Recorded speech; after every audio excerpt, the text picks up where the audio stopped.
Selamat pagi teman-teman. Selamat pagi sahabat Kusuma. Selamat pagi dok, sudah terdengar suara saya dok? Selamat pagi Mbak Zuzun, silakan sudah terdengar ya. Oke. Ini sepertinya pesertanya sudah mulai banyak ya dok? Oke. Antusiasnya sangat luar biasa ingin bertemu Dokter Anggi dan Oke, siap. Oke. Yuk kita mulai yuk. Oke, baik dokter, sebelum kita memulai kegiatan webinar pada siang hari ini akan disampaikan beberapa tata tertib ya dok? Ya. Oke. Untuk yang pertama, seluruh peserta yang hadir pada siang hari ini di Zoom meeting ini diharapkan untuk menuliskan nama dan alamatnya atau asalnya agar kita tahu sahabat Kusma dari penjuru mana saja sih. Yang kedua, untuk diharapkan seluruh peserta untuk menonaktifkan atau memute suara sehingga suara MC dan pembicara tidak terganggu. Kemudian yang ketiga, seluruh peserta diperbolehkan makan dan minum di tempat masing-masing. Kemudian yang keempat, setelah pemaparan materi, kita akan melanjutkan untuk sesi tanya-jawab. Seluruh peserta bisa bertanya melalui kolom Q&A yang tertera di layar Zoom masing-masing. Tentunya yang kita tunggu materi dari Dr. Anggi dan ada dari panitia sudah menyediakan door prize sebesar 100.000 untuk 4 pemenang. Baik, diharapkan seluruh peserta bisa memperhatikan tata tertib mengikuti webinar ini sampai selesai. Sebelumnya izinkan saya untuk memperkenalkan diri. Perkenalkan, nama saya Zuniatuna Dewiya, biasanya dipanggil dengan Zuzun ya. Baik, kita mulai ya dok. Oke. Assalamualaikum warahmatullahi wabarakatuh. Shalom. Om Swastiastu, Namo Buddhaya, salam kebajikan. Puji syukur kita panjatkan kehadirat Tuhan Yang Maha Esa karena pertolongan dan rahmat-Nya kita diberi kesempatan untuk melaksanakan atau mengikuti kegiatan pada hari ini. Sebelum melakukan kegiatan webinar pada pagi hari ini, kita berdoa menurut kepercayaan dan kepercayaan masing-masing agar dimudahkan, dilancarkan, dan diberi manfaat untuk materi kita pada pagi hari ini. Berdoa dimulai.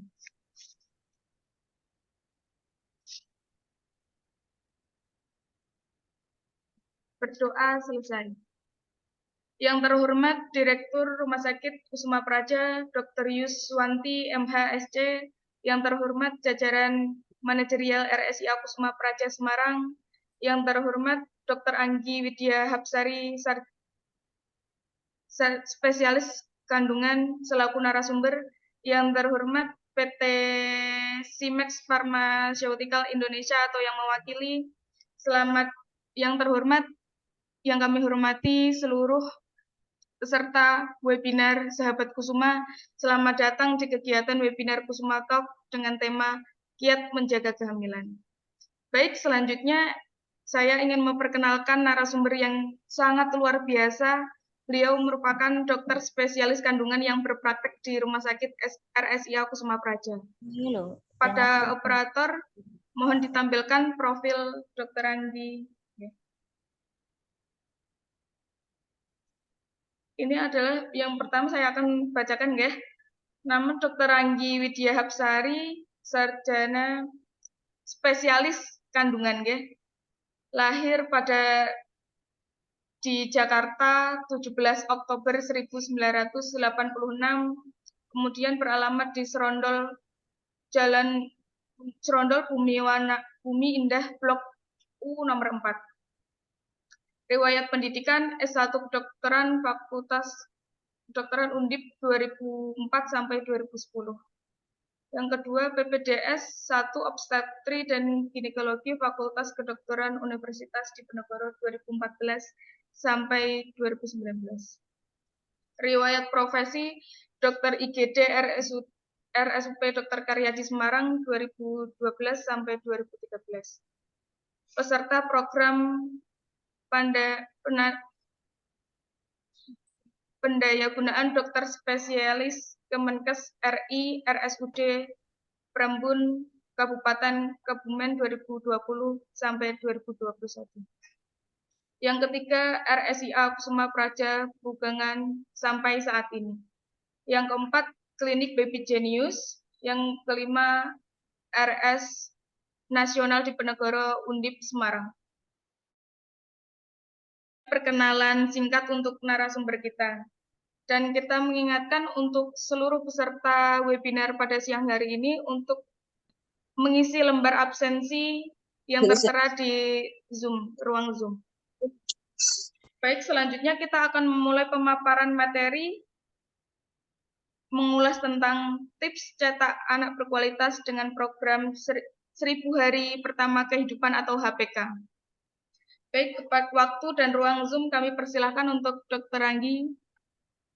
Baik, terima kasih kepada Mbak Jujun ya yang telah membuka dengan sangat apik sekali. Selamat siang, Assalamualaikum kepada para sahabat Kusuma semua dimanapun berada. Senang sekali saya pada siang hari ini bisa berjumpa dengan teman-teman semua, ibu-ibu semua, dan bunda semua tentunya.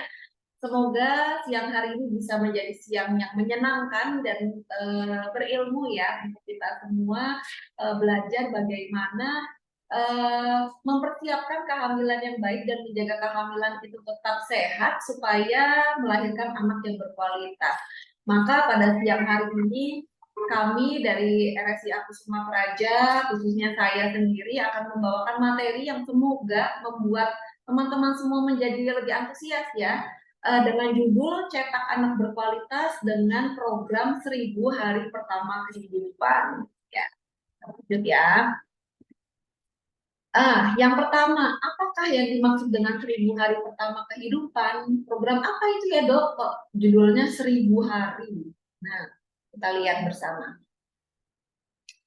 Ya, jadi ibu-ibu semua ya, baik yang sudah menjadi ibu maupun calon ibu, apa sih yang dimaksud dengan 1000 hari pertama kehidupan? Jadi program 1000 hari pertama kehidupan ini adalah program yang digagas oleh bekerja sama dengan Persatuan Dokter Kandungan Indonesia atau disingkat POGI ya, Persatuan Dokter Obstetrik Ginekologi Indonesia, yang mengkhususkan kepada ibu-ibu yang ingin hamil dan kemudian mencetak buah hatinya, dimulai dari sejak terbentuknya janin ya, kemudian kehamilan sampai anak itu 2 tahun.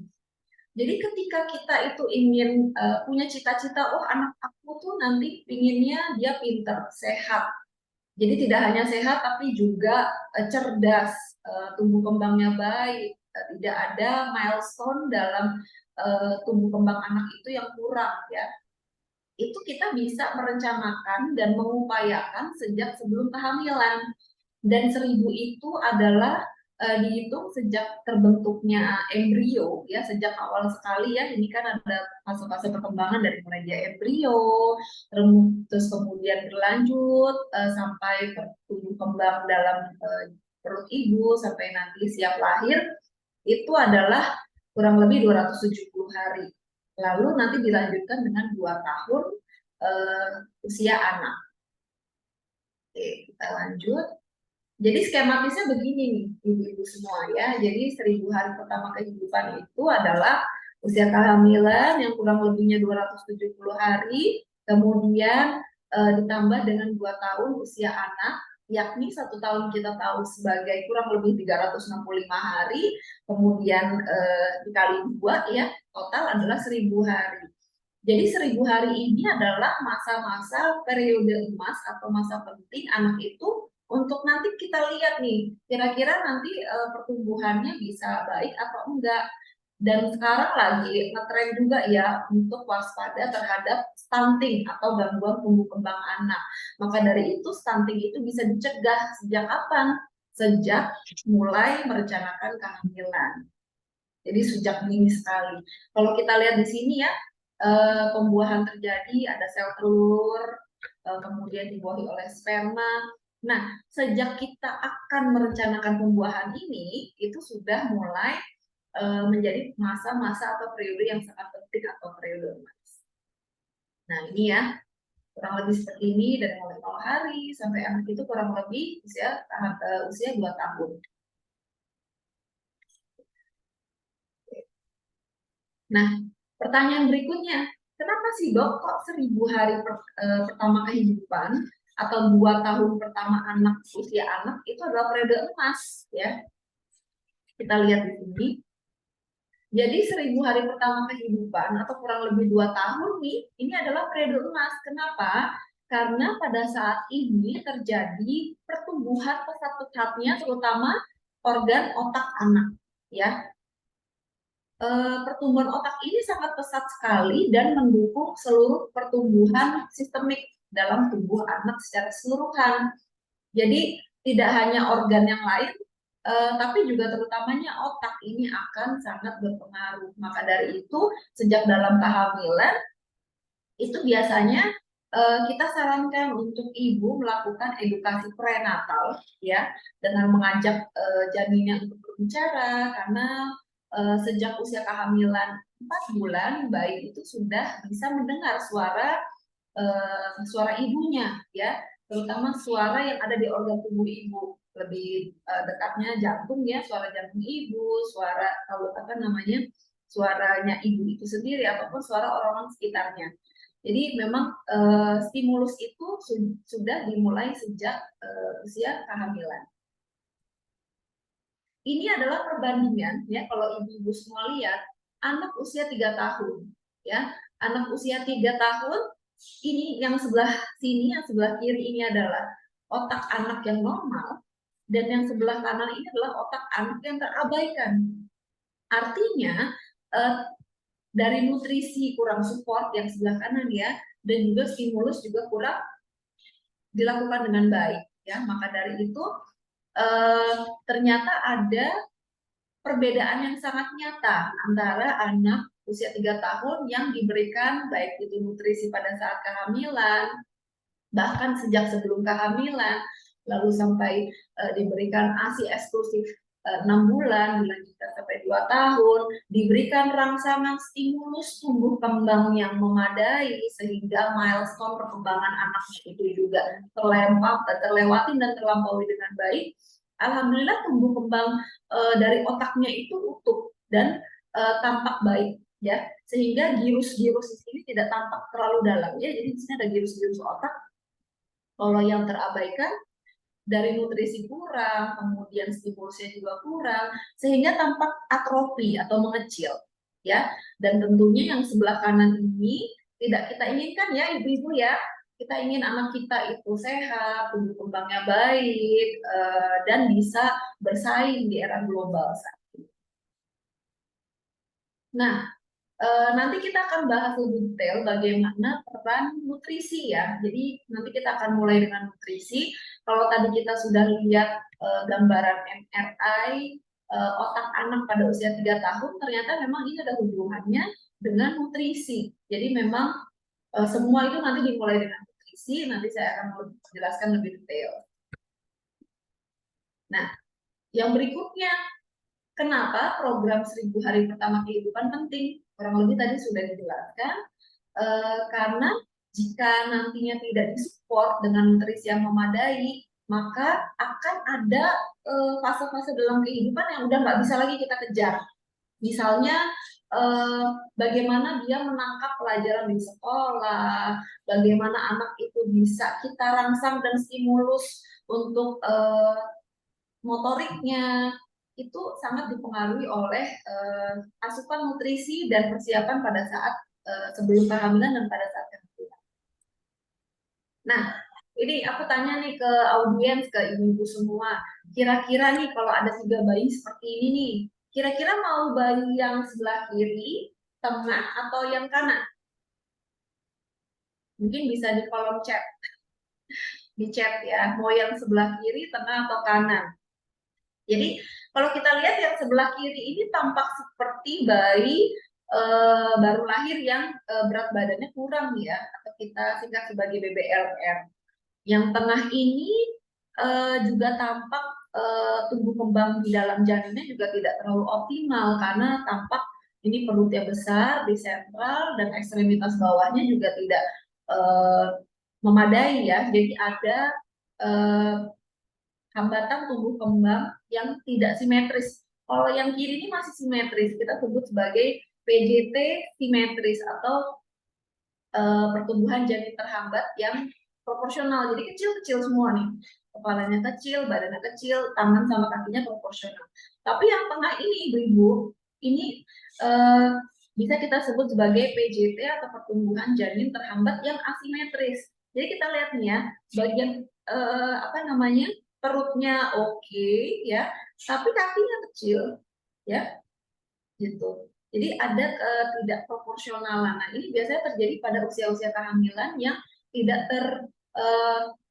suplementasi atau diberikan nutrisi yang tepat sehingga ada gangguan-gangguan yang muncul sehingga tumbuh kembang dalam janinnya itu dalam tubuh ibunya itu tidak optimal.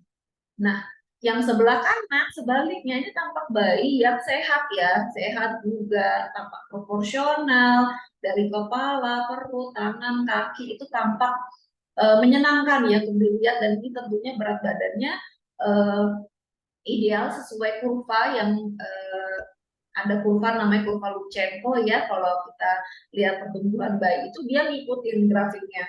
Jadi kalau misalkan biasanya kita lihat perkembangan anak pasti kita komen sebagai dokter Omjin ya, Bu, ini bayinya sesuai ya sama usia kehamilan, misalkan usia kehamilannya 28 minggu.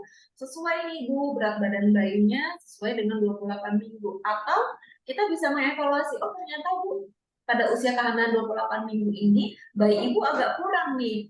Ternyata dia delay kurang lebih 1 sampai 2 minggu. Itu bisa kita evaluasi setiap kita kontrol sehingga nanti ada intervensi atau ada pemberian suplementasi khusus atau edukasi nutrisi supaya pada saat lahir adiknya itu bisa optimal begitu ya, dan tentunya kita menginginkan yang sebelah kanan ini ya ibu-ibu semua ya. Baik, kita lanjut lagi. Nah, lalu gimana nih dok kalau misalkan ternyata nutrisi dalam sejak persiapan kehamilan aja masih kurang? Mungkin tiba-tiba hamil gitu ya, tidak ada pemberian asam folat atau persiapan dengan pemberian asam folat pada saat sebelum hamil. Lalu pada saat hamilnya sendiri juga mungkin karena satu dan lain hal tidak bisa memenuhi nutrisi. Nah, ada istilah yang sekarang ini lagi digencarkan adalah pencegahan stunting sejak dalam kehamilan. Kalau bahasa-bahasa kekiniannya itu atau bahasa awamnya itu cegah stunting sebelum bunting, ya menarik ya, cegah stunting sebelum bunting. Jadi sebenarnya stunting itu intervensi yang diberikan bukan pada saat bayinya sudah lahir ya ibu ya, sejak sebelum bayi itu lahir, jadi sejak bayi itu dalam perut ibunya. Nah, jika dari sejak awal saja tidak terpenuhi secara baik, maka yang pertama yang akan terjadi, bayinya tidak cerdas, kurang ya, kecerdasannya kurang optimal. Karena tadi kita lihat ya, pertumbuhan otaknya saja tidak sama ternyata dengan bayi yang memang diperhatikan nutrisinya sejak dalam kehamilan ibunya, diberikan stimulus yang baik, sangat berbeda jauh dengan yang terabaikan, ya. Jadi kemampuan anak itu untuk uh, menangkap respon dari luar, baik itu pelajaran di sekolah ataupun stimulus-stimulus dari orang tuanya, itu akan berbeda sekali antara yang normal dan otak yang terabaikan. Satu. Terus kemudian yang kedua, yaitu tadi ya, anak akan berpotensi menjadi stunting. Stunting itu kita lihat berat badan atau tinggi badan. Yang kita lihat adalah tinggi badan. Jadi nanti ada kurva tertentu yang akan diukur oleh dokter teman sejawat kami, dokter spesialis anak. Itu akan dilihat apakah dia itu mengikuti kurva tinggi dari pertumbuhan anak. Karena nanti kita lihat adalah tinggi. Tapi tentunya juga berat badan berpengaruh. Akan tetapi jika kita bandingkan berat badan antara berat badan dan tinggi badan, kita lebih melihat di tinggi badan, gitu ya. Mungkin ada ibu-ibu yang Bu ini anaknya kurang, mungkin pertumbuhannya akan beresiko terhambat jika dia tidak dipenuhi nutrisinya. Ah, tapi dok, anak saya gendut loh, gitu.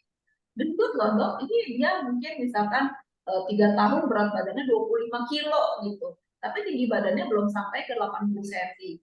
Nah, itu nanti menjadi catatan bagi dokter anak ya untuk memperhatikan, dan nanti dilihat nih pada saat hamil apakah mungkin ada gangguan-gangguan tertentu bagi pertumbuhan pada saat kehamilan ya.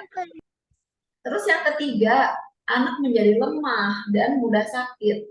Nah, ini menjadi poin yang sangat penting karena pada saat program 1000 hari pertama kehamilan, nanti saya akan bahas tentang pentingnya bayi itu diberikan ASI, ya. Jadi ASI ini menjadi program pemerintah di mana pada setiap ibu yang baru melahirkan itu akan mendapatkan edukasi ASI eksklusif, gitu ya. Kalau zaman dulu nih, mungkin ibunya kita ya, zaman dulu pada saat program ASI belum digencarkan, itu ibu yang baru melahirkan pasti nyari support. Anak saya dikasih susu formula apa ya dok yang bagus ya biar dia sehat, terus kemudian tumbuh kembangnya baik. Nah sekarang itu paradigmanya sudah berganti kepada ASI eksklusif. Jadi di ASI eksklusif ini akan ada transfer antibody yang membuat anak itu menjadi baik imun sistemnya dan menjadi tough gitu. Jadi ketika dia sakit, dia akan cepat recovery-nya dan terutamanya tidak menjadi anak yang mudah sakit. Terus yang kemudian yang keempat adalah ya ini ya sulit untuk mengikuti pelajaran di sekolah, ya tentunya ada kaitannya dengan yang poin pertama ya, karena tadi pertumbuhan otaknya ada perbedaan yang signifikan antara yang mendapatkan stimulus yang baik dan tidak ya, seperti gambar yang ini nih ya. Jadi nanti kalau misalkan anaknya agak susah menangkap pelajaran, mungkin nanti menjadi catatan khusus. Mungkin perlu ada intervensi tertentu supaya dia bisa mengikuti pelajaran di sekolah, dan tentunya ketika nanti berencana punya anak lagi menjadi poin penting ya, bahwa merencanakan kehamilan pada saat sebelum terjadinya kehamilan itu menjadi penting sekali. Baik.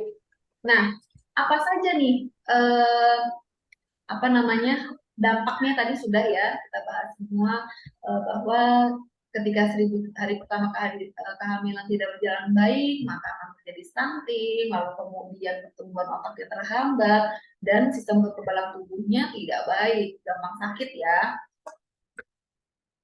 Nah, sekarang pertanyaan berikutnya, 1000 hari pertama kehidupan itu apa saja sih dok programnya? Nah, ini ya.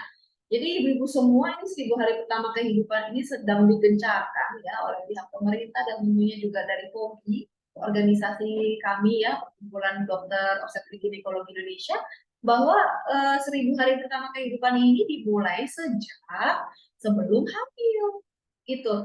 Jadi kami itu sedang mengkampanyekan bahwa ayah bunda semua atau calon ibu dan calon ayah sahabatku semua itu sangat penting sekali melakukan planning. Kita tuh sebenarnya punya anak berapa? Oke, disesuaikan dengan situasi dan kondisi keluarga ya.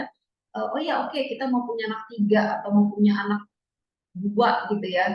Nah, kapan kita akan hamil itu juga menjadi hal yang penting, karena ketika akan memulai kehamilan penting sekali untuk calon ayah dan bunda semua untuk mengkonsumsi beberapa mikronutrien yang akan sangat membantu keberhasilan kehamilan sehat, gitu ya.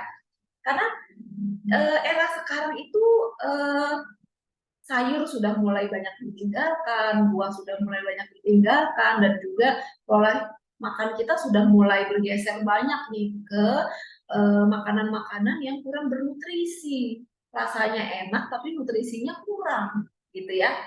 Sebenarnya juga walaupun kita sudah mengkonsumsi sayur dan buah, ada rekomendasi mikronutrien pada saat kehamilan yang perlu dipenuhi.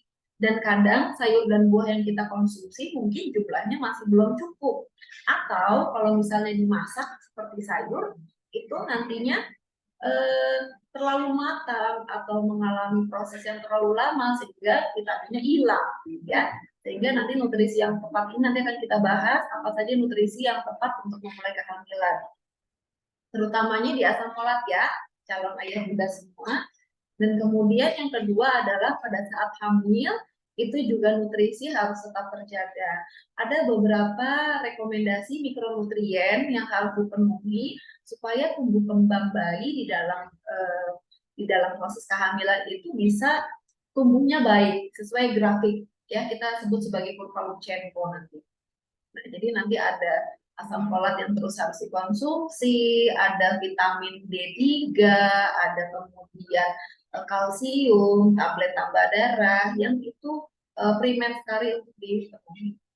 Lalu yang ketiga, kontrol kehamilan secara teratur. Kalau rekomendasi dari ECOG ya dan WHO, pada saat trimester 1 ada baiknya melakukan pemeriksaan minimal 1 kali ya. Lalu trimester 2 2 kali, dan trimester 3 itu sebaiknya minimal 2 kali, yaitu minimal sekali ya. Dan ketika bisa dilakukan setiap bulan, maka kita akan melakukan kontrol dan pemantauan terhadap berat badan janin yang nantinya akan menggambarkan apakah pertumbuhan janin saya itu sesuai dengan usia kehamilan. Kadang ada beberapa ibu hamil yang postur badannya tinggi tapi perutnya tidak tampak besar. Terus kemudian menyampaikan kepada kami pada saat ANC atau kontrol kehamilan, "Dok, kata orang-orang kok perut saya kecil ya? Apa bayi saya berkembang baik?" Maka memang untuk pengontrolan tumbuh kembang bayi itu kita lihat dari kurva itu, kita lakukan pengukuran dari diameter kepala, lalu juga perutnya janin ya, diameter perut janin, dan juga panjang dari paha janin, apakah semuanya mengikuti kurva itu ya. Jadi pentingnya kontrol kehamilan itu selain kita mengukur berat badan janin apakah sesuai kurva, kita juga lihat nih adakah faktor resiko yang berpotensi untuk menghambat kehamilan sehat. Ya, misalnya apa nih dok? Misalnya ternyata ibu hamil ini ada hipertensi dalam kehamilan atau riwayat di keluarga yang hipertensi ya. Jadi kita waspada terhadap resiko preeklamsi atau tensi tinggi dalam kehamilan. Dan tensi tinggi dalam kehamilan ini juga menghambat tumbuh kembang janin. Biasanya rata-rata pada ibu hamil yang punya resiko atau faktor resiko tensi tinggi dalam kehamilan, bayinya kecil-kecil kayak gambar yang ini. Nih ya, kayak gambar yang ini. Nah, nih ya, kita sebut sebagai pertumbuhan janin terhambat atau PJT.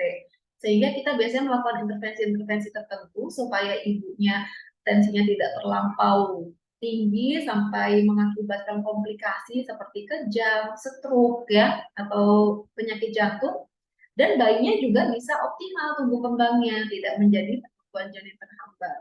Gitu. Oke, terus kemudian yang berikutnya, yang keempat, setelah bayi lahir juga ibunya belum berhenti berjuang ya, malah ada perjuangan baru yang namanya menyusui. Menyusui ini merupakan hal yang sangat besar, penting sekali bagi bayi, karena ketika tidak dipersiapkan dengan edukasi yang cukup, informasi yang memadai, biasanya nanti bunda-bunda semua setelah melahirkan kadang-kadang menyerah dengan menyusui ini. Karena menyusui ini perlu mindset yang positif, optimisme, dan pendampingan juga ya, karena ketika tidak didampingi kadang-kadang nanti terhambat karena adanya puting lecet atau puting yang tidak bisa yang terlalu mendatar ya, sehingga bayinya kurang bisa perlekatan dan menghisap dengan baik, atau ada masalah-masalah seperti mastitis, payudaranya bengkak sehingga menimbulkan demam pada ibu, sehingga pemberian ASI sampai 2 tahun ini menjadi terhambat ya. Lalu yang kelima, tidak kalah penting, kalau dari proses kehamilan terus kemudian nutrisi dan lebih condong kepada pertumbuhan fisik bayi, nah tidak kalah penting juga stimulus ya, stimulus tumbuh kembang anak ini penting luar biasa, karena ketika bayi itu tidak distimulus, misalnya ayah bundanya bekerja lalu anak dititipkan kepada pengasuh di rumah. Kemudian tidak ada pendampingan tumbuh kembang anak, misalkan 3 bulan dia harus sudah bisa akurat, ya. Lalu nanti pada saat 6 bulan dia sudah bisa duduk mengucapkan babbling ya, mama, papa, dan itu mungkin tidak ada kepada masalah-masalah tumbuh kembang. Misalnya pada usia 1 tahun atau 1 tahun setengah, anaknya belum buah hati kita belum bisa berbicara atau ada gangguan speech delay. Lalu kemudian pada saat usia 12 bulan atau sekitar 14 bulan, anak kita belum lancar jalan atau ada gangguan-gangguan motorik. Nah, ini yang poin 5 ini menjadi penting sekali, dan memang di Rumah Sakit RSIA Kusuma Praja sudah ada pelayanan sampai dengan tumbuh kembang ya, dengan Dokter Fitri, spesialis anak konsultan. Nah, jadi 1000 hari pertama kehamilan ini, kehidupan ini menjadi hal yang sangat esensial sekali untuk ditempuh, karena kita mencita-citakan memiliki anak yang tidak hanya secara fisik berkualitas, tubuhnya baik, berat badan tingginya baik, tapi juga memiliki kapasitas perkembangan yang juga optimal. Oke, kita lanjut lagi ya Bun. Masih semangat kan? Nah, sekarang kita mau bahas tentang nutrisi ya, Bunda ya. Jadi kalau yang pertama tadi adalah nutrisi yang tepat sejak sebelum hamil, maka kita akan membahas tentang nutrisi. Oke, Bunda ada quotes ya, ada tagline yang mengatakan you are what your mother eat. Jadi kita itu, bayi itu, atau saya bisa seperti saat ini adalah tergantung dari apa yang mama saya dulu makan sejak sebelum hamil sampai dengan hamil dan melahirkan saya. Jadi intinya kita itu sebenarnya adalah produk dari apa yang ibu kita makan, gitu ya. Jadi ini penting banget nih, apa yang kita makan itu sangat berdampak bagi bayi yang akan kita lahirkan. Nah, jadi Bunda terkait dengan nutrisi, yang paling awal sekali yang harus dikonsumsi oleh calon ibu ya, calon ibu ya.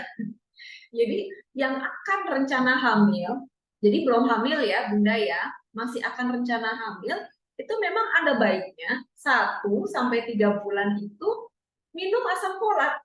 Nah, ini harus banget, jadi minimal nanti di dosis 400 mikrogram itu para calon ibu itu sangat penting sekali untuk minum asam. Dan asam folat ini tidak mahal ya Bunda semua ya. Insya Allah terjangkau di Vaskes primer, baik di bidan maupun di puskesmas itu tersedia dengan harga yang sangat terjangkau. Ada loh cerita di Inggris ya, seorang anak dengan spina bifida, ya spina bifida itu istilah medis ya Bu ya. Istilah awamnya itu adalah penonjolan tumor di susunan saraf tulang belakang. Jadi dia punya tumor di punggungnya, ya. Itu disinyalir akibat pada saat kehamilan mamanya atau bundanya itu tidak mengkonsumsi asam folat secara memadai. Kalau tidak salah dia nggak mau minum asam folat. Lalu anak ini yang terkena spina bifida waktu itu kebetulan sudah remaja ya, melakukan protes kepada ibu dan dokter kandungannya ya, karena tidak mengkonsumsi asam folat. Jadi kalau di negara maju mereka literasinya sudah baik, sudah bisa mencari informasi dan edukasi secara mandiri ya, sehingga dia tahu tuh ternyata memang asam folat itu ketika tidak dikonsumsi atau kadarnya rendah sekali pada si calon ibu itu dampaknya besar ya, sampai adanya cacat janin yang cukup fatal ya, kita sebut sebagai spina bifida atau meningokel. Jadi ada tumor ya, bukan tumor sebenarnya, itu bukan tumor kayak kanker gitu, tapi apa namanya, saluran susunan saraf pusat itu tidak bisa menutup secara optimal, jadi ada penonjolan gitu. Dan asam folat ini membantu. Selain asam folat itu berdampak pada munculnya gangguan atau cacat pada tulang belakang, itu juga bisa disinyalir mengganggu tumbuh kembang sejak awal kehamilan. misalnya hamil kosong atau mudah terjadi keguguran, dan juga ada andil juga dalam bibir sumbing, ya. Oke, terus yang berikutnya untuk ibu hamil itu juga penting, tidak kalah pentingnya suplementasi zat besi, ya, karena zat besi ini akan menghindarkan ibu hamil dari anemia, ya, dari anemia. Nah, anemia ini nanti dampaknya kemana-mana, Bun, ya. Pada ibu yang anemia, yang pertama, bayinya cenderung juga anemia. Ketika bayinya anemia, maka tumbuh kembang kognitifnya juga akan kurang. Kita ingat bahwa zat besi ini akan berkontribusi pada terpenuhinya kadar hemoglobin, di mana hemoglobin itu akan membawa oksigen nih ke otak, ya, baik otak ibu maupun otak janin.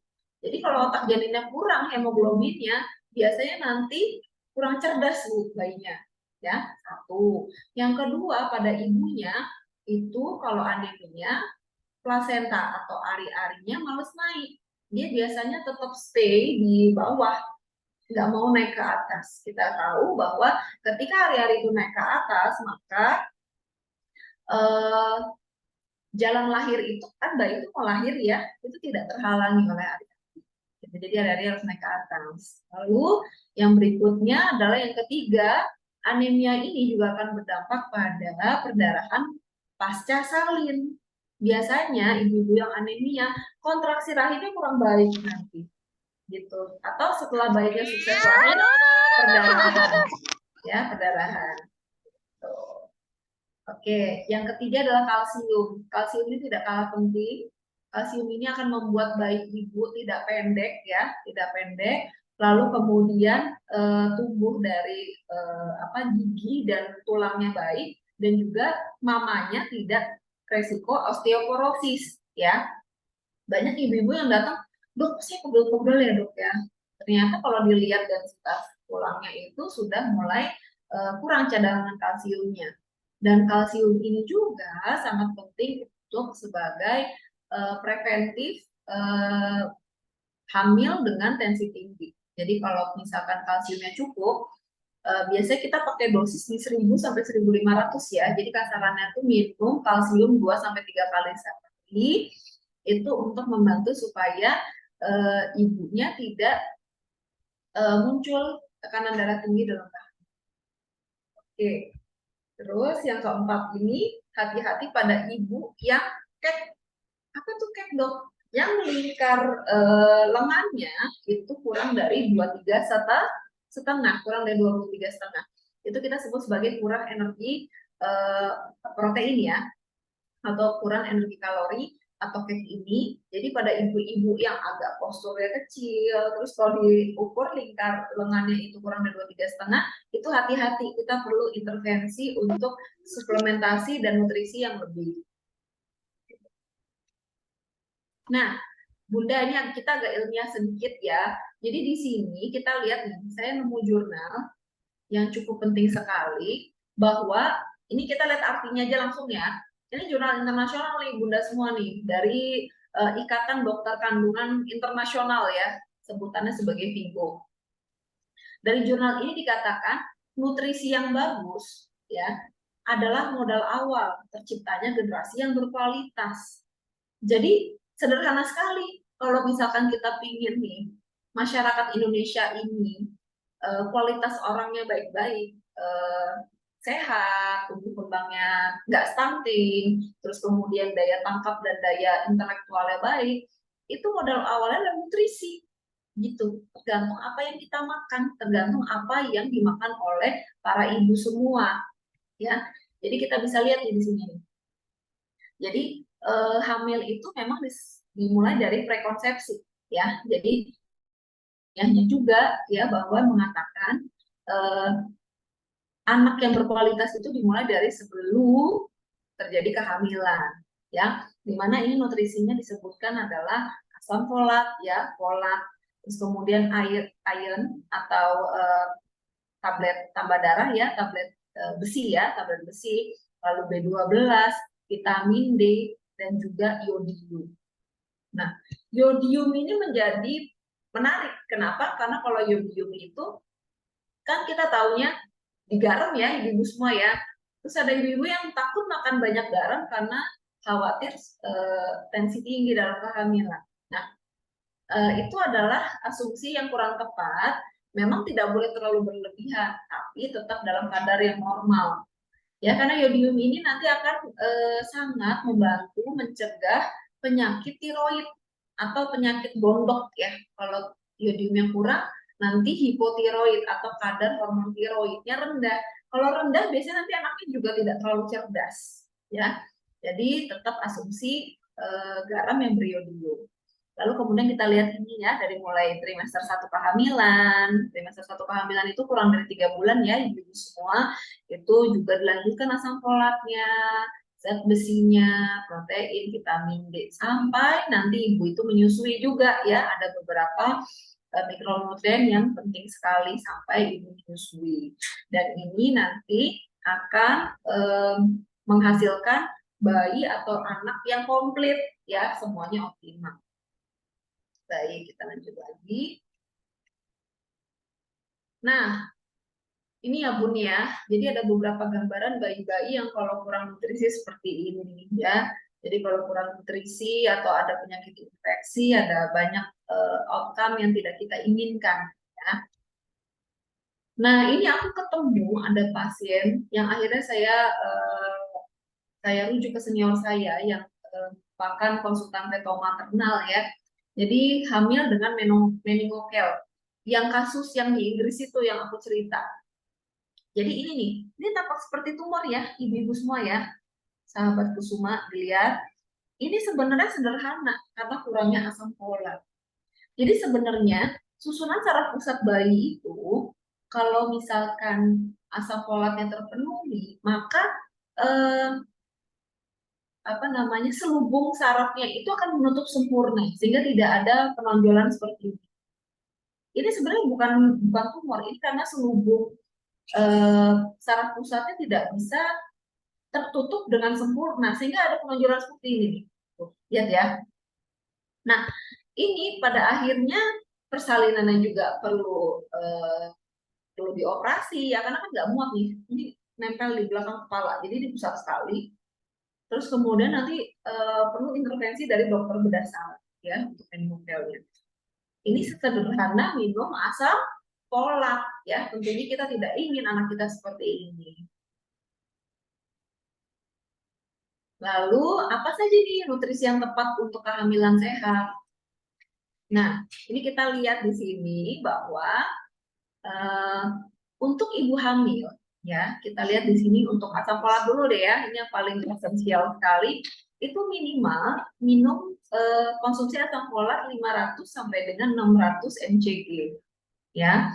Ini minimal sekali dan sangat direkomendasikan bagi ibu yang akan berencana hamil itu mengkonsumsi asam folat 400 mcg ya. Ada beberapa literatur yang mengatakan juga asam folat itu bisa sampai 2 mg pada kondisi-kondisi tertentu. Misalkan pada saat sebelum hamil belum minum asam folat, lalu kemudian ada konsumsi obat-obat tertentu seperti konsumsi obat depresi atau obat-obat kejang ya pada ibu-ibu dengan epilepsi itu, atau ibu yang dengan hiperglikemia atau diabetes itu butuh asam folat lebih tinggi. Nanti ada bahasannya tersendiri. Terus kemudian zat besi ya kurang lebih 27 sampai 45 mg nih ya, zat besi ya, iron. Terus kemudian kalsium itu bisa sampai 1000 bahkan 1500 mg per hari. Jadi kalau tablet kalsium itu kurang lebih 2 sampai 3 kali sehari. Lalu yodium ya, pada garam-garam yang berodium dan juga zinc. Zinc ini diperlukan. Jadi mikronutriennya itu sebenarnya butuhnya sedikit-sedikit tapi harus lengkap ya supaya tumbuh kembangnya baik. Dan di sini juga dilanjutkan sampai ibunya laktasi ya, sampai ibunya menyusui. Nah, di sini. Malah kalau menyusui itu kebutuhannya lebih besar karena kebutuhan bayinya juga lebih besar karena bayinya juga tumbuh kembangnya juga lebih meningkat. Oke. Sekarang kita lihat di sini sumber asam folat apa saja sih? Misalkan dok, aku tuh males minum vitamin. Kalau misalkan saya makan aja gimana dok? ya. Beberapa makanan yang memungkinkan untuk menunjang asam folat ya. Di sini ada bayam, ada edamame, ada hati sapi, hati ayam, terus kemudian ada kacang-kacangan juga seperti kacang merah ya, brokoli, pepaya. Tapi ini semua juga sebenarnya untuk memenuhi 400 sampai 1000 mikrogram per hari itu butuh banyak ya. Mungkin kurang lebih setengah kilo sampai sekilo. Dan kita kan kadang nggak sanggup ya. Maka suplementasi itu penting. Begitu. Lalu berikutnya zat besi. Zat besi tadi kita sudah membahas sedikit bahwa penting sekali zat besi ini. Ada di mana aja nih dok ya zat besi? Ada di sayuran hijau, kemudian daging sapi, ada di telur, dan ini kalau bisa kita setarakan, kita bandingkan kalau misalkan kita makan apa namanya sayuran ataupun sumber zat besi yang dari makanan dan suplementasi untuk pada ibu hamil, jujur nggak cukup dengan hanya makan saja gitu ya, karena penyerapannya juga nanti akan tidak optimal, maka memang perlu suplementasi. Pada beberapa ibu hamil yang tidak terlalu rutin minum zat besi, nanti outcome-nya pada saat mau melahirkan itu HB nggak bisa nyampe di 12 kadang-kadang, dan kemudian ketika terjadi anemia, ari-arinya masih stay di bawah atau kontraksi rahimnya tidak baik. Nah, itu tidak kita inginkan ya. Nah, lalu ini penting sekali untuk ibu hamil yang ingin zat besinya terserap dengan baik, jangan minum teh ya, ibu-ibu semua ya. Hindari minum teh pada saat makan, karena ketika ibu minum teh, maka penyerapan zat besi ini akan terhambat dengan teh itu. Jadi misalkan teh itu sebenarnya tidak dilarang untuk ibu hamil, tapi sebaiknya dijarak 1 sampai 2 jam dari makan nasi dan lauk pauknya, dan juga dari suplementasi zat besi. Gitu. Lalu kalsium dan vitamin D, nah, ini penting juga ya, karena sekarang ini tidak hanya untuk memastikan cadangan kalsium dalam tubuh ibu itu baik, tapi juga vitamin D dan kalsium ini berperan untuk mencegah tensi tinggi dalam kehamilan loh, ya ibu-ibu semua. Jadi kita tahu ada penyakit yang menyumbang angka kematian ibu. Ya, yang pertama adalah preeklamsi atau darah tinggi dalam kehamilan. Ini menempati posisi nomor 1 sekarang. Kalau dulu perdarahan pasca salin atau perdarahan setelah salinan. Nah, preeklamsi ini sebenarnya bisa dicegah ketika kadar kalsium ibu cukup, ya 1000 sampai 1500 mg per hari, dan juga didukung oleh vitamin D, karena vitamin D ini akan membantu penyerapan zat besi kalsium ya, maaf. Nah, jadi kalsium dan vitamin D3 ini adalah kayak joint partner yang dibutuhkan oleh ibu hamil. Nah, ini sumber dari kalsium ya, sapi, keju, yogurt. Jadi kalau kadang-kadang ada pertanyaan nih ibu-ibu hamil, dok, aku boleh nggak ya minum selain susu sapi? Soalnya aku mudah apa namanya sakit perut atau BAB-nya menjadi diare kalau minum susu sapi. Boleh, jawabannya boleh, tapi pastikan ibu minum suplementasi kalsium yang memadai, misalkan tidak minum susu sapi. Oke. Lalu kita lanjut, tadi sudah nutrisi, terus kemudian kita lihat bagaimana pentingnya ASI ya. Nah, ASI ini, ibu-ibu semua ini sudah menyusui anaknya, mungkin yang ikut di webinar, ini penting banget ya untuk menyusui ini ya, karena dengan menyusui itu sendiri akan terpenuhi nutrisi bayi ya, dan juga akan tercipta bonding yang begitu baik antara ibu dan juga bayinya, dan akan diwariskan antibodi langsung dari ibu kepada bayinya dengan pemberian ASI ini. Dan ASI ini steril ya, dibandingkan susu formula, kemudian juga tersedia setiap saat, dan kemudian bayi juga akan lebih tenang ketika diberikan ASI oleh ibu. Jangan lupa untuk memberikan ASI eksklusif 6 bulan ya, sejak usia bayi, diteruskan sampai 2 tahun. Oke. Ya, jadi untuk ibu-ibu yang mungkin saat ini fase-fase menyusui, dok kenapa ya si saya kok dikit ya dok? Kok saya susah menyusui anak saya nggak mau, atau produksinya kok sedikit ya dok?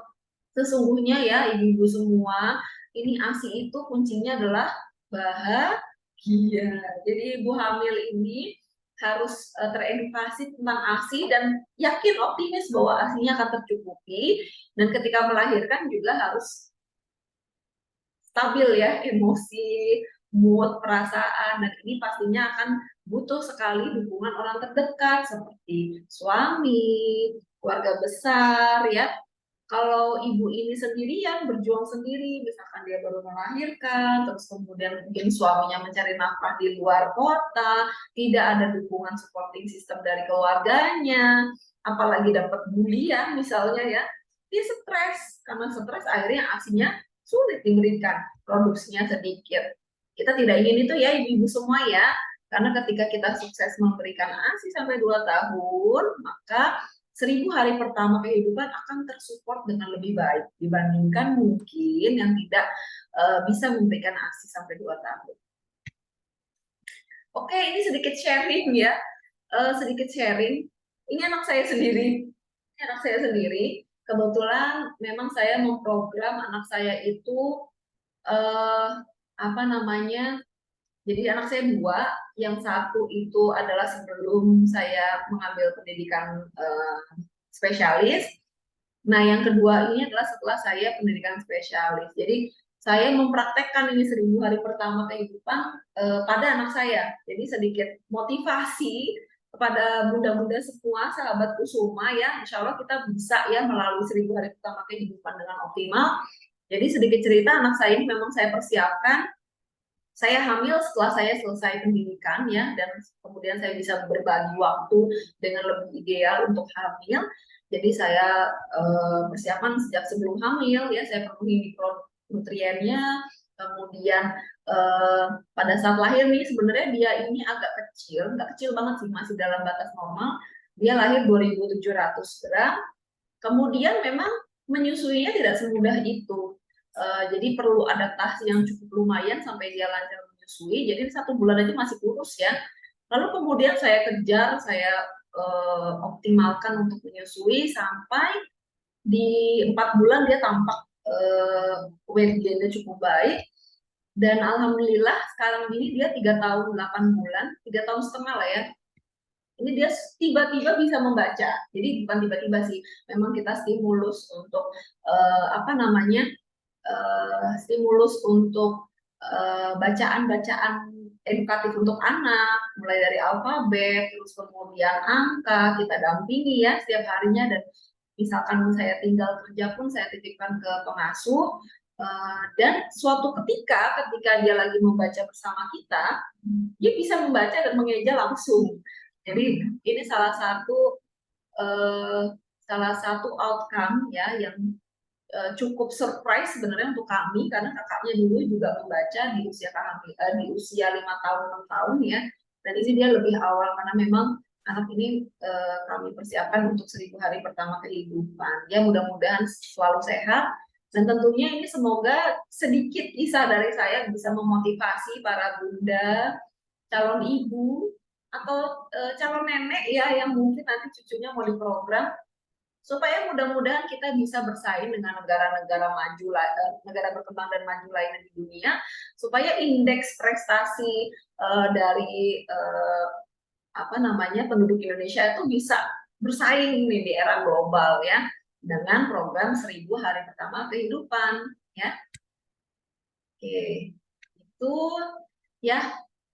Mari Bunda dan calon mama semua, sahabat Kusuma, kita semangat yuk mencetak generasi terbaik bangsa dengan 1000 hari pertama kehidupan. Baik, itu saja dari saya. Mungkin akan lebih semarak ketika kita tanya jawab ya, Mbak Zuzun ya. Oh ya, baik dokter, terima kasih atas materi yang telah disampaikan, sangat bermanfaat bagi kita semua ya dok. Baik, Ya. kita akan langsung saja ke sesi Q&A ya dok. Ya, siap. Kita tampilkan ya. Baik,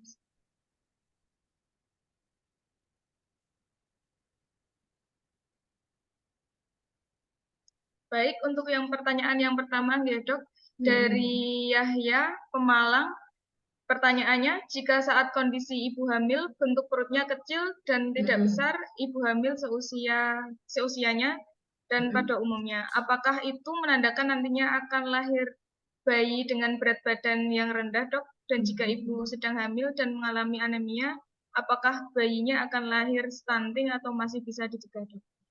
Oke, baik.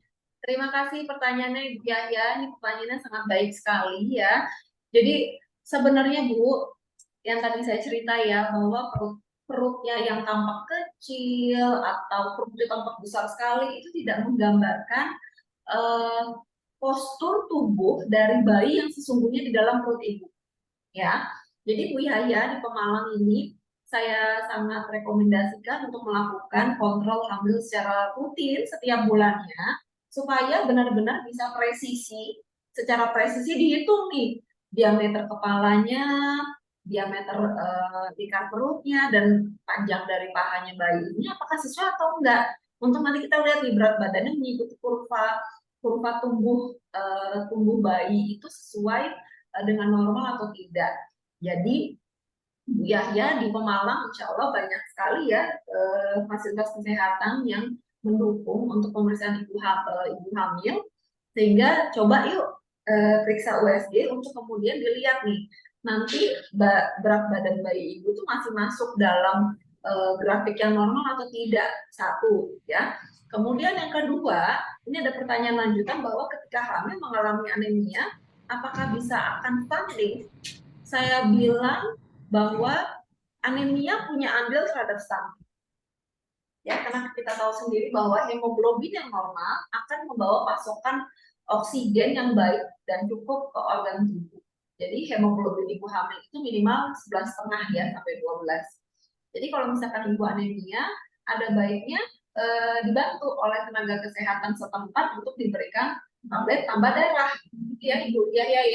Jadi nanti bisa dipantau dan dipastikan bahwa hemoglobinnya mendekati 11 atau 12. Dengan begitu, nanti pertumbuhan organnya juga akan baik ketika ibu tidak anemia, hemoglobinnya cukup. Begitu ya Bu Yahya. Semangat ya Bu. Baik dokter, langsung pertanyaan kedua ya. Okay. Dari Ibu Kudwinda, Assalamualaikum, siang Dokter Anggi, saya Dwindi, izin bertanya, apakah ada ciri khusus untuk membedakan dan yang kurang dok? Apabila kurang masih bisa dikejar atau tidak ya? Oke, baik Bu Dwinda, selamat siang. Terima kasih atas pertanyaannya ya. Jadi ini ada ciri khusus atau tidak anak yang nutrisinya kurang atau tidak? Mungkin gitu ya Bu ya. Ini sepertinya anaknya juga sudah besar ya Bu Dinda ya, sudah lahir dan sudah besar ya. Jadi nanti Ibu untuk tumbuh kembang anak tentunya kan kita ada posyandu ya. Kalau di setiap kelurahan itu pasti ada paskes yang bisa memantau tumbuh kembang anak. Biasanya untuk yang dari pemerintah itu ada di posyandu atau puskesmas. Itu kita lihat Ibu di buku KIA ya. Ketika Ibu kontrol hamil itu kan dapat bukti ya Bu ya, buku KIA ya. Nah, buku KIA itu akan baik sekali dijaga dan nanti pada saat anaknya itu vaksin atau kontrol posyandu itu dilihat Bu tumbuh kembangnya sesuai atau tidak ya. Jadi ketika tumbuh kembangnya itu tidak sesuai dengan grafik, maka akan ada intervensi tertentu Bu ya. Jadi ada grafiknya tuh, ini masih stagnan atau sudah ngikutin garis hijau. Nah, nanti dilihat dari situ, misalkan ternyata ada stagnansi atau tidak mengikuti grafik, biasanya dari posyandu atau vaskes primer itu akan melakukan rujukan kepada spesialis anak. Ya, dokter spesialis. Terus lagi nanti kalau ada spesialis anak khusus untuk masalah nutrisi ya, nanti bisa dilakukan bantuan edukasi tentang nutrisi apa saja yang perlu disupport untuk anak ini supaya jangan jauh lagi tuh grafiknya. Gitu ya Bu Winda ya. Nanti dibawa ke yang terdekat dulu aja Bu dilihat. Kalau misalkan memang grafiknya sudah mengikuti bagus. Tapi kalau belum mengikuti, misalkan faltering growth atau dia masih ada stagnansi atau bahkan buruk grafiknya, yuk semangat Ibu yuk untuk dibawa tindak lanjut ke dokter spesialis hati. Begitu. Untuk pertanyaan yang ketiga ya dokter, dari Ibu Nesya. Dok, untuk kehamilan kembar, apakah risiko stuntingnya itu lebih besar? Bagaimana manajemen nutrisinya ya? Apakah harus dikali 2? Dan untuk gizi yang seimbang yang mudah didapatkan itu seperti apa ya? Terima kasih. Untuk yang pertanyaan lanjutannya ya dok. Dok, apakah semua ibu hamil perlu tablet atau vitamin tambah darah? Karena kalau saya diberi tablet besi atau vitamin C suka mual, bagaimana ya mengatasinya? Terima kasih. Baik, terima kasih Bu Nesya atas pertanyaannya. Nah, hamil kembar ya. Jadi sahabat Kusuma, bunda-bunda semua, perlu diketahui bahwa hamil kembar itu bukan hamilan normal ya Bunda ya. Kehamilan kembar itu adalah kehamilan yang patologis atau tidak normal, sehingga perlu perhatian khusus ya. Untuk nutrisi bayi kembar ini atau kehamilan kembar itu memang perlu 2 kali lipat. Ya kalau misalkan kehamilan tunggal atau hanya satu bayinya, itu kurang lebih nutrisi yang diperlukan adalah 2000 kilokalori per hari. Itu setara dengan 3 kali makan besar dan 2 kali snack, juga susu. Kalau kembar kurang lebih juga hampir 2 kali lipatnya, sehingga memang makan sedikit tapi sering itu lebih disarankan untuk ibu hamil sehingga tidak terlalu begah ya. Nah, tapi juga jadi catatan khusus bahwa nutrisi yang diasup oleh ibu hamil itu hati-hati terhadap terlalu banyak kalori dari gula manis-manis ya Bu, gula, tepung, minyak ya, itu sebaiknya dikurangi. Jadi lebih banyak ke bahan baku makanan yang pokok seperti karbohidrat mungkin ya dari nasi atau dari kentang atau dari karbo lainnya dan juga protein yang sehat ya, protein yang sehat seperti ikan, telur, sayur mayur juga ditambahkan. Jadi lebih ke situ. Jadi supaya nanti ibunya juga tidak obes ya. Jadi jangan sampai nanti makannya di 2 kali lipatkan ibunya obes. Satu. Terus kemudian yang kedua, perlu nggak tambahan vitamin C pada saat pemberian suplementasi zat besi? Jawabannya sangat perlu, ya. Jadi zat besi itu atau Fe itu akan mudah diserap ketika ditambahkan vitamin C ya, ibu-ibu semua. Jadi kalau misalkan suka mual, kayaknya ini memang ibu mungkin ada andil dari gangguan asam lambung. Sehingga nanti perlu dilihat dulu nih ada asam lambung atau tidak. Jika memang ada perlu di treatment. Dan nanti strateginya adalah vitamin C-nya wajib diminum setelah makan nasi. Dan tentunya sebelum makan nasi itu dibantu oleh terapi atau treatment untuk asam lambungnya. Begitu. Baik, terima kasih dokter. Untuk pertanyaan keempat ya, dari Ibu Ambarwati. Ya. Izin dokter, mohon penjelasan tentang pengaruh penyakit virus atau rubella terhadap 1000 hari pertama kehidupan. Ya, Bu Ambarwati, ini pertanyaannya bagus ini. Ya, jadi Ibu, saya pesan. Jadi gini, ada baiknya ya sebelum kita hamil itu kita pastikan tidak ada andil infeksi dalam tubuh kita sebelum hamil. Jadi jika memungkinkan dari segi finansial itu kita lakukan pemeriksaan torch terlebih dahulu. Pemeriksaan torch ya. Torch itu toksoplasma, rubella, CMV, atau cytomegalovirus dan juga herpes. Nah, kalau misalkan ternyata kita itu terinfeksi rubella atau tokso atau CMV sebelum hamil, itu sebaiknya ditunda dulu kehamilannya, kita treatment dulu.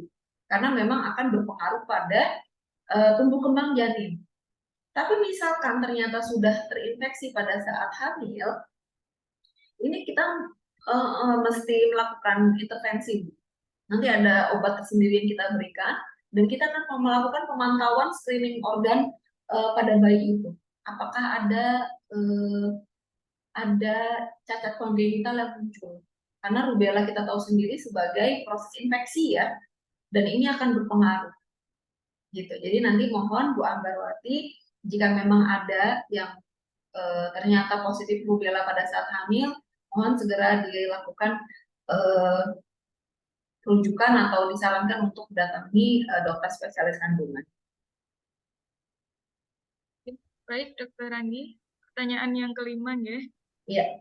Dari Ibu Ratna Puspita, yang pertanyaan yang pertama, Dok, bagaimana tips pemenuhan nutrisi untuk pencegahan stunting sejak janin bagi ibu hamil dengan riwayat anemia defisiensi besi atau ADB guna mempersiapkan 1000 hari pertama kehidupan yang cemerlang? Jika mengonsumsi vitamin penambah darah dalam jangka panjang, apakah cukup aman? Apakah saja yang harus diperhatikan saat mengkonsumsinya? Untuk pertanyaan lanjutannya, untuk ibu hamil dengan riwayat anemia, apakah ada fasilitas penanganan khusus dari pemerintah pada layanan kesehatan untuk mencegah stunting sejak kehamilan? Baik, pertanyaan pertama ya, Bu Ratna, terima kasih atas pertanyaannya. Ini bagus ya.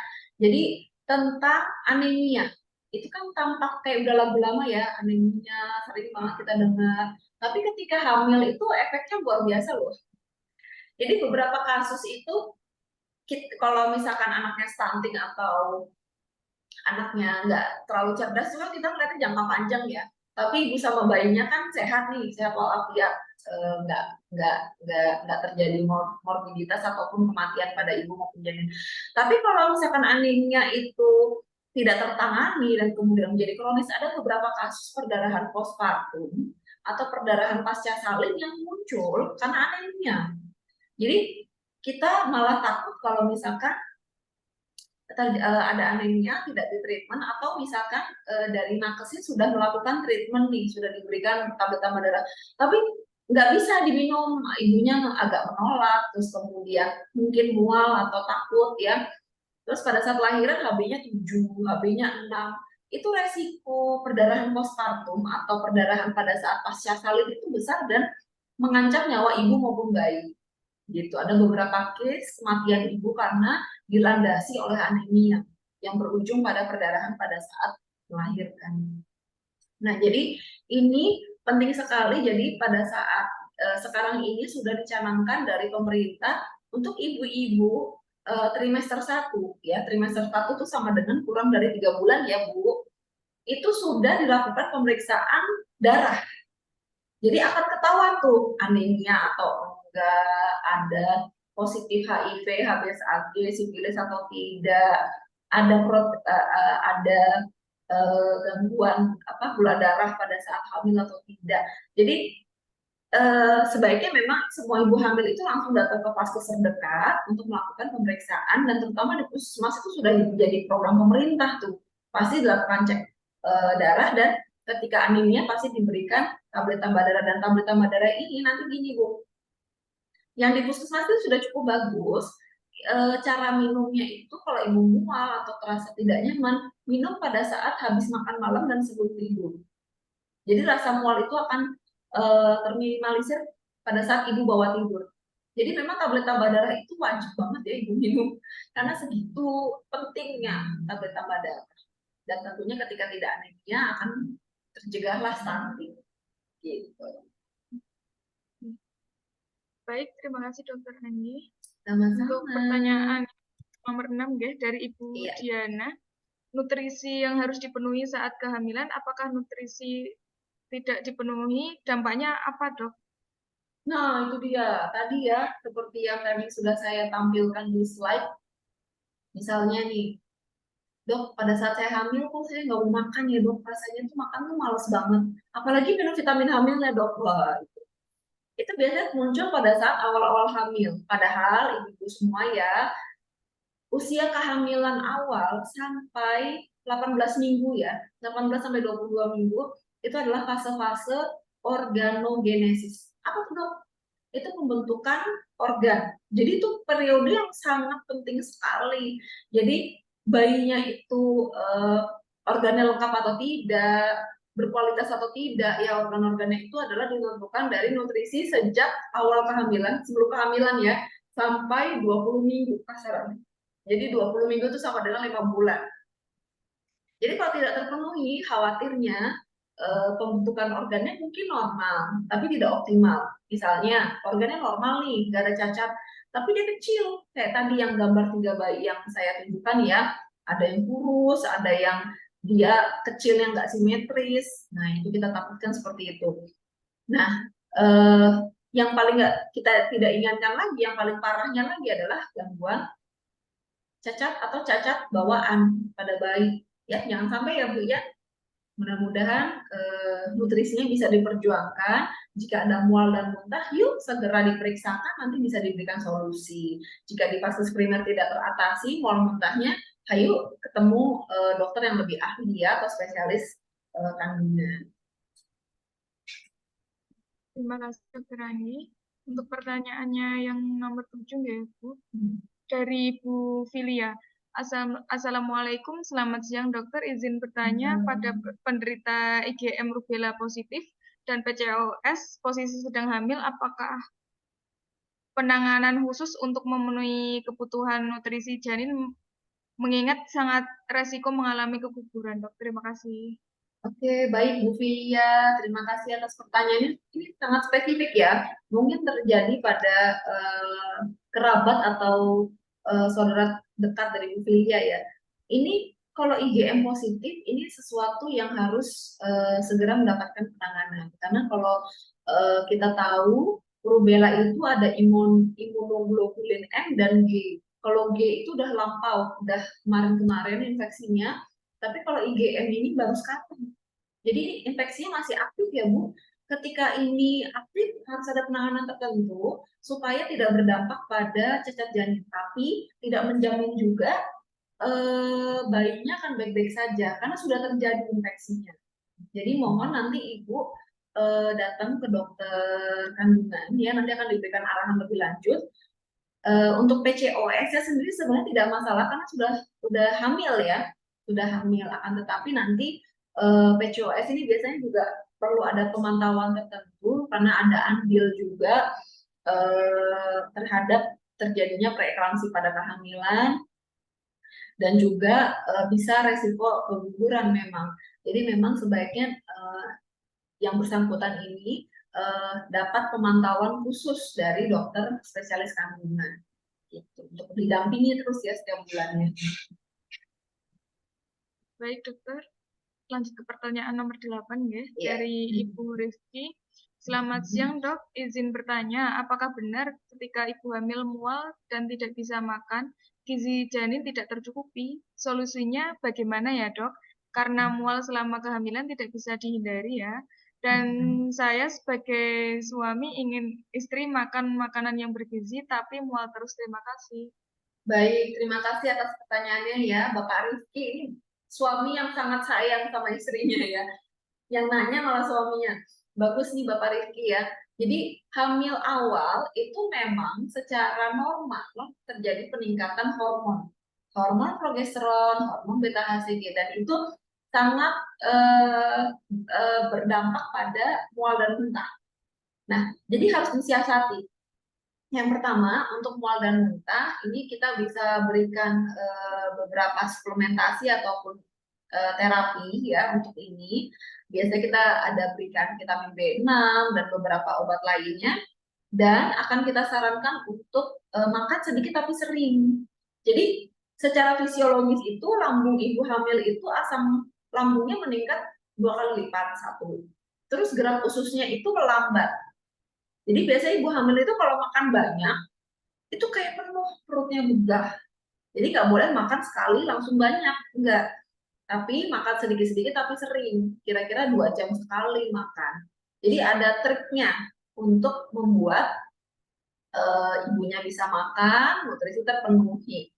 Gitu. Jadi sebaiknya nanti diberikan treatment khusus untuk mual muntah yang berlebih ini, dan kata kuncinya adalah makan sedikit tapi sering, hindari yang terlalu asam dan pedas ya, karena dapat memicu asam lambung yang meningkat. Kalau asam lambung meningkat biasanya nanti tambah muntah lagi. Begitu. Ya, baik, terima kasih Dokter Andi untuk pertanyaannya yang nomor 9 dari Ibu Alfiani. Ya. Izin bertanya dok, setelah melahirkan ASI saya tidak keluar. Sempat keluar ASI dan hanya sedikit sekali. Saya Ya. sudah mencoba minum air putih yang banyak, makan sayuran, minum vitamin pelancar ASI, dan ASI saya tetap tidak keluar. Apakah itu salah satu pengaruh asupan nutrisi saat hamil? Karena saat hamil saya sudah rajin minum vitamin. Terima kasih dokter. Ya, baik. Bu Alfiani ya. Ini pertanyaan semua ibu-ibu menyusui ini sebenarnya ya. Jadi Bu Alfiani seperti slide saya yang terakhir tadi, apa kunci dari ASI? Kuncinya adalah bahagia dan pikiran yang positif. Jadi memang sebenarnya sih tubuh kita itu sangat dipengaruhi oleh bagaimana kita berpikir ya, mindset, terutama ASI. Karena gini, ASI itu bisa keluar dikontrol oleh hormon yang ada di otak kita ya, namanya bagian hipofisis yang mengeluarkan hormon oksitosin sama prolaktin. Ya pokoknya adalah ya Bu ya, hormon untuk ASI itu. Nah, hipofisis ini dipengaruhi oleh hipotalamus. Hipotalamus itu ada bagian juga di otak yang sangat dipengaruhi oleh stres ya, oleh pikiran kita sendiri, asumsi-asumsi kita ya. Jadi kalau misalkan kita mindsetnya udah negatif, kan kok sedikit ya, kayaknya memang saya ini nggak bakat menyusui nih. Kayaknya memang ASI saya tuh sedikit, saya tuh memang nggak dapat anugerah ASI yang banyak. Itu akan ngefek Bu, gitu. Dan itu saya alami sendiri ya, ketika menyusui anak-anak saya itu memang mindset itu sangat dipengaruhi. Terutama kalau kita udah kerja ya Bu, kan pastinya kita cuti hamil kan gak lama-lama ya, biasanya cuma 3 bulan atau cuma berapa bulan. Itu ketika kita sudah bekerja, kita berarti mindset kita harus kita atur untuk tetap optimis, untuk tetap semangat memberikan ASI dan yakin bahwa kita itu bisa memberikan ASI dengan jumlah yang cukup. Selain nutrisi juga penting. Jadi ini udah bagus nih, udah minum air putih yang banyak, makan sayur, vitamin, itu sudah bagus supporting dari fisiknya, tapi mindsetnya juga harus juga didukung. Dan jika perlu Bu Alfiani bisa datang ke klinik laktasi ya, kebetulan di RSID Kusuma Praja melayani untuk konsultasi di klinik laktasi. Jadi penting juga tuh dukungan dari orang terdekat dan nakes yang berpengalaman. Ya, baik dokter, terima kasih atas jawabannya. Ini pertanyaan yang terakhir ya dok, dari Ibu Marahendra. Selamat siang dokter, bagaimana saran untuk jarak kehamilan dan kelahiran dari masing-masing anak? Apakah ada korelasi dengan membatasi makanan, tepung-tepungan, gula, junk food dengan peluang kehamilan? Untuk kondisi saya susah gemuk dok. Kemudian program hamil seperti apa yang direkomendasikan dari RSIA Kusuma Praja yang cocok untuk kondisi istri saya? Dengan riwayat kesehatan yang saya tanyakan pada poin 1 di atas ditambah dengan adanya riwayat persalinan SC pada kelahiran anak pertama kami. Matur suwun. Oke, baik. Terima kasih atas pertanyaannya. Ini Bapak suami ya sepertinya ya, Pak Marhendra ya. Oke. Baik, terima kasih atas pertanyaannya Pak Marhendra. Jadi bagaimana saran untuk jarak kehamilan dan kelahiran masing-masing anak? Jadi Bapak, kami sangat menyarankan bahwa jarak satu anak ke anak berikutnya itu ada baiknya menyelesaikan 1000 hari pertama kehidupan. So, paling cepat dari anak satu ke kehamilan berikutnya itu adalah paling cepat ya Pak, 2 tahun ya. 2 tahun itu udah paling cepat. Karena mohon memenuhi hak anak pada 1000 hari pertama kehidupannya, gitu ya, dengan memenuhi ASINya sampai 2 tahun, perhatian orang tuanya terhadap anak. Kadang kan orang tua gini, kok anak saya ini kok lambat ya milestone-nya ya, kok masih belum bisa ngomong, kok masih belum bisa jalan. Sebenarnya perhatian dan hadiah terbaik dari orang tua itu bukan mainan atau bukan si mbak yang ngejagain, tapi bagaimana orang tuanya itu berinteraksi, pay attention sama anaknya gitu. Sehingga dengan perhatian yang cukup dari orang tua ya, kasih sayangnya juga cukup, itu dia milestone-nya mudah-mudahan akan terlampaui atau mungkin dengan bantuan orang terdekat. Jadi kalau bisa paling cepat 2 tahun ya Bapak ya, supaya 1000 hari pertama kehidupan si anak ini tuh bisa terpenuhi. Jadi dia dapat haknya ya. Lalu kemudian untuk peluang kehamilan ini memang tentunya tubuh kita itu terutama tubuh ibu ya itu dipengaruhi oleh nutrisi. Jadi sebaiknya memang makanan-makanan yang seperti yang di Bapak ketik ini nih, tepung, gula, junk food, ya sesekali nggak apa-apa ya Pak ya untuk hiburan ya, karena zaman now memang kuliner kita tidak bisa tanpa ini semua ya. Tapi mohon lebih banyak makanan sehatnya. Jadi biasanya makanan-makanan ini cuma untuk variasi aja nih, kadang-kadang ya ada apa namanya cheating nih sebulan sekali atau berapa bulan apa sebulan berapa kali untuk cheating makanan ini boleh, cuma tolong diimbangi dengan makanan sehat yang lebih banyak tentunya seperti itu. Kalau susah gemuk ini memang nanti sepertinya butuh treatment dari spesialis gizi klinik ya Bapak ya. Biasanya susah kurus, kalau ini malah susah gemuk ya. Itu coba nanti ada treatment khusus dari spesialis gizi klinik supaya mendapatkan BMI yang normal. Karena ketika BMI normal nanti metabolisme juga akan normal, termasuk siklus head. Karena nanti kalau misalkan terkait kesuburan itu ada hubungannya dengan siklus head juga. Kalau metabolismenya baik, siklus headnya juga baik, insya Allah subur. Subur itu artinya ada sel telur yang matang ya Bapak ya, untuk pada wanita. Lalu kemudian program hamil seperti apa yang direkomendasikan untuk kondisi istri saya? Jadi ada riwayat sesar juga ya karena Oke, kalau program hamil pada intinya adalah nanti kita lihat bagaimana BMI atau berat massa tubuh ya, body mass index dari ibu, apakah masuk normal atau masih underweight ya. Nanti kita akan melakukan treatment di nutrisinya. Jika perlu nanti kita konsultan ke spesialis gizi klinik, satu. Yang kedua, kita akan lihat nih nanti apakah ada sel telur yang matang ya. Terus kemudian nanti kita akan lanjut lebih dalam lagi ya ketika nanti kita bertemu. Jadi sebaiknya memang ada pertemuan khusus untuk membahas dan melakukan pemeriksaan secara menyeluruh kepada baik ibu maupun bapak. Begitu. Oke, baik Dokter Anggi. Sudah selesai ya dok untuk sesi tanya jawabnya. Iya. Tanya jawab yang Kasih. sangat luar biasa untuk pertanyaan-pertanyaan yang sangat luar biasa dari sahabat-sahabat Kusuma ya, dan jawaban yang sangat luar biasa dari Dokter Anggi yang sangat mudah dipahami oleh sahabat Kusuma. Baik dok, saya akan membacakan kesimpulan dari materinya ya dok. Iya. Jadi kesimpulannya, pentingnya program 1000 hari pertama kehidupan cetak anak yang berkualitas. Pada periode emas pada fase kehidupan dimulai sejak terbentuknya janin saat periode kehamilan sampai anak usia 2 tahun. Kemudian pada periode ini pertumbuhan otak sangat pesat yang mendukung seluruh proses pertumbuhan anak yang dengan sempurna. Pada periode emas ini sangat penting karena kekurangan gizi pada periode emas ini tidak dapat diperbaiki di masa kehidupan yang selanjutnya. Kemudian pentingnya nutrisi yang tepat sebelum memulai kehamilan. Pentingnya nutrisi yang tepat saat kehamilan, kontrol kehamilan secara teratur, kemudian ASI 6 bulan eksklusif dan diteruskan sampai 2 tahun. Stimulus tumbuh kembang anak untuk menghindari dampak dari tumbuh kembang anak yang terlambat atau stunting, kemudian perkembangan otak yang terlambat, kemudian 3 sistem kekebalan tubuh yang buruk. Seperti itu Dokter Anggi. Oke. Baik. Baik. Matur suwun dokter. Kami akan sampaikan untuk pemenang door prize nih dok. Untuk 4 pemenang ya dari Q&A tadi ya.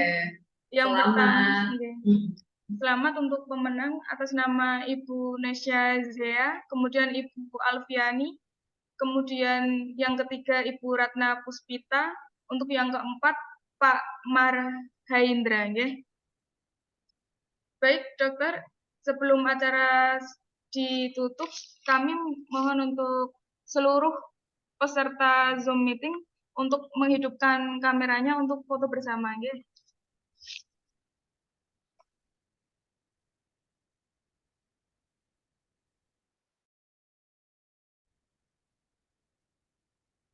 Monggo untuk sahabat Kusuma untuk menghidupkan kameranya nggih agar bisa foto bersama.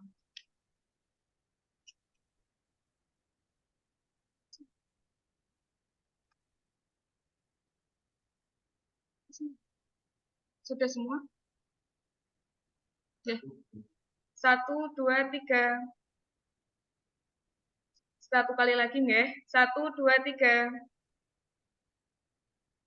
Ya. Sampun. Sebelum terima kasih kepada narasumber yang sudah meluangkan waktu untuk memberikan pengetahuan kepada seluruh peserta. Terima kasih kepada sama-sama dokter. Terima kasih kepada PT Simek Pharmaceutical Indonesia yang telah mensupport acara webinar RSIA Kusuma Praja sehingga dapat terlaksana dengan lancar. Terima kasih kepada seluruh sahabat Kusuma yang telah mengikuti webinar dari awal hingga penghujung acara. Harapannya peserta dapat memperoleh ilmu dan pengetahuan yang baru. Dan tak lupa terima kasih kepada seluruh panitia yang telah menyelenggarakan webinar siang hari ini. Semoga kita dapat berjumpa di acara webinar Kusuma Talk berikutnya. Terima kasih untuk dokumentasi diharapkan untuk seluruh peserta. Terima kasih saya ucapkan untuk kita semua dan mohon maaf apabila sepanjang acara webinar siang hari ini ada kata-kata dan perilaku yang kurang berkenan, mohon dimaafkan.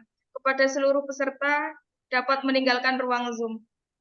Selamat siang, sampai jumpa di webinar Kusuma Talk berikutnya. Terima kasih, Terima sampai kasih. jumpa lagi ya, sahabat Kusuma. Terima kasih Mudah-mudahan Dr. Anggi besok dan RSIA Kusuma sama-sama. Praja. Sama-sama Bu, sampai jumpa di Kusuma ya.